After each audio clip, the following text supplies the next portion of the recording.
Powell mengisyaratkan bahwa akhir dari upaya mengurangi ukuran neraca keuangan Bank Sentral atau quantitative tightening sudah mulai terlihat. Powell mengatakan bahwa beberapa indikasi telah muncul yang menunjukkan kondisi likuiditas mulai mengetat.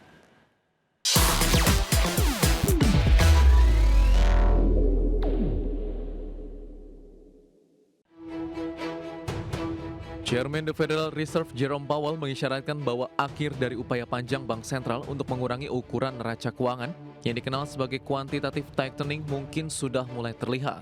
Dalam pidato terbaru, Powell mengatakan bahwa The Fed berupaya memastikan likuiditas di sistem keuangan tetap memadai agar pengendalian suku bunga jangka pendek berjalan efektif. Powell menambahkan bahwa beberapa tanda telah muncul yang menunjukkan kondisi likuiditas mulai mengetat. Ia menyebut The Fed telah melihat adanya penguatan tingkat bunga repo secara umum serta tekanan sementara pada tanggal-tanggal tertentu. Adapun repo merupakan transaksi jangka pendek yang menjadi indikator utama likuiditas di pasar uang Amerika Serikat. Kenaikan suku bunga repo biasanya menandakan berkurangnya ketersediaan dana antar bank. Sebagai catatan, program quantitative tightening telah berlangsung sejak tahun 2022 sebagai bagian dari upaya The Fed untuk mengurangi likuiditas berlebih yang sebelumnya disuntikan ke pasar selama pandemi COVID-19. Pada masa pandemi, The Fed melakukan pembelian besar-besaran surat utang pemerintah Amerika Serikat dan surat berharga berbasis hipotek guna menstabilkan pasar keuangan dan menstimulasi ekonomi saat suku bunga acuan mendekati nol. Berbagai sumber IDX Channel.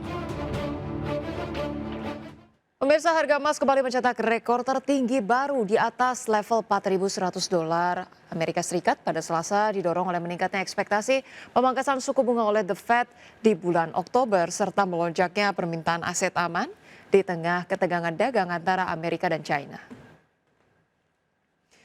Emas spot menguat 0,9% menjadi 4.145 per troy ounce setelah tembus ataupun sempat menembus rekor $4.179 di awal sesi.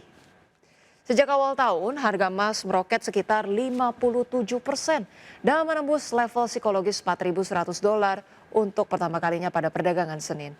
Lebih lanjut, Bank of America dan Societe Generale memproyeksikan harga emas dapat mencapai $5.000 per troy ounce pada 2026, sementara saat ini pasar memperkirakan pemangkasan suku bunga 25 basis poin oleh The Fed pada pertemuan Oktober, dengan kemungkinan penurunan serupa pada Desember.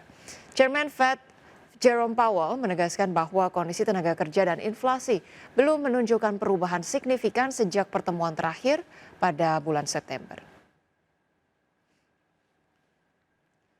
Ya, selanjutnya pemirsa, dari bursa global, bursa Wall Street berakhir variatif pada perdagangan Selasa setelah investor mencerna laporan kinerja kuartalan dari sejumlah bank kakap Amerika Serikat. Pernyataan terbaru Chairman the Federal Reserve Jerome Powell serta meningkatnya ketegangan dagang antara Washington dan Beijing.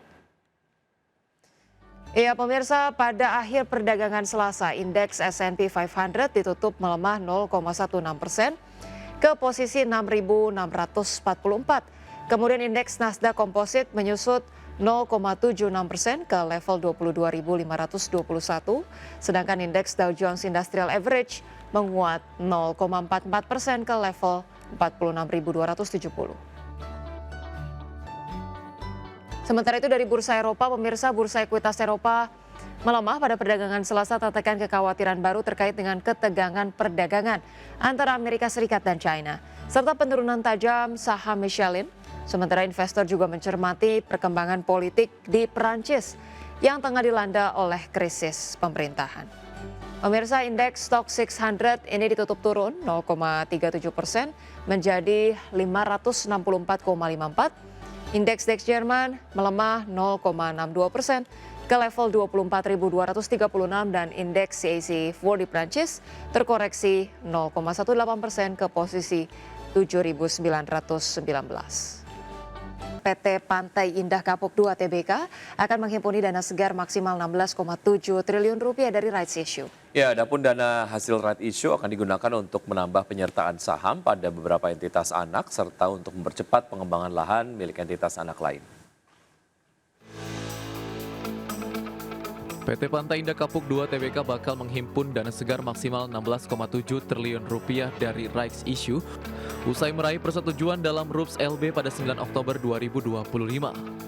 Berdasarkan hasil rapat, para pemegang saham yang mewakili 96,86% total saham dengan hak suara menyetujui penerbitan sebanyak-banyaknya 1,21 miliar saham baru dengan nominal Rp100 dan harga pelaksanaan Rp15.000 per saham.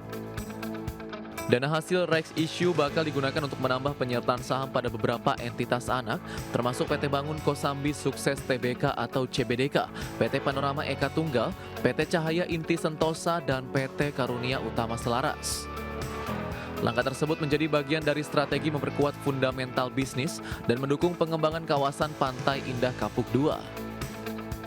Presiden Direktur Perseroan Sugianto Kusuma atau Aguan menyatakan akuisisi CBDK merupakan langkah strategis untuk memperoleh investasi penting seperti Nusantara International Convention Exhibition dan Hotel Hilton Peak 2 Jakarta yang diproyeksikan menjadi sumber pendapatan berulang. Dana rights issue juga akan digunakan untuk mempercepat pengembangan lahan milik entitas anak lain. Berbagai sumber IDX Channel.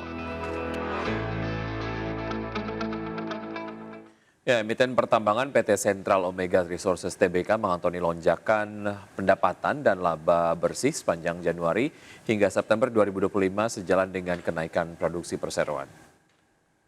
Ya, berdasarkan laporan keuangan per 30 September 2025, pendapatan perseroan mencapai 1,24 triliun rupiah atau lebih tinggi 29,58% secara year on year. Kemudian laba bersih tercatat sebesar 442,37 miliar rupiah atau melonjak 52,79% secara year on year. Direktur Perseroan Feni Silviani Budiman menyampaikan hasil tersebut merupakan implementasi strategi perseroan dalam menanggapi dinamika pasar. Ia pun menyatakan bahwa perseroan berkomitmen untuk mempertahankan momentum ini dan akan terus berfokus pada penciptaan nilai jangka panjang bagi seluruh pemangku kepentingan.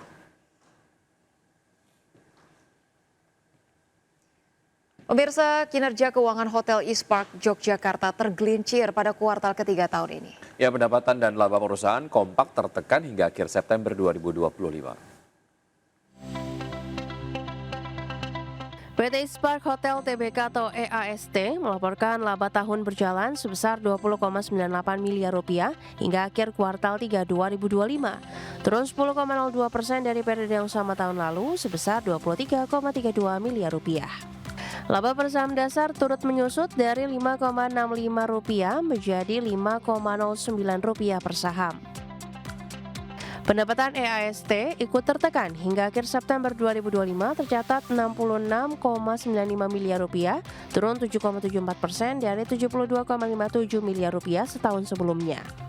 Beban pokok pendapatan menurun menjadi Rp16,34 miliar, namun laba kotor tetap susut menjadi Rp50,6 miliar dari Rp53,71 miliar. Setelah dikurangi beban usaha dan penyusutan, laba usaha EAST tercatat Rp24,82 miliar. Dari segi segmentasi, pendapatan penyewaan kamar menurun menjadi Rp46,78 miliar, makanan dan minuman turun menjadi Rp17,02 miliar, namun pendapatan lain-lain naik menjadi Rp3,14 miliar. Di tengah lusunya kinerja, aset perusahaan masih tumbuh menjadi Rp494,46 miliar dengan ekuitas naik ke Rp472,86 miliar dan saldo kas menguat hingga Rp8,64 miliar. Berbagai sumber, IDX Channel.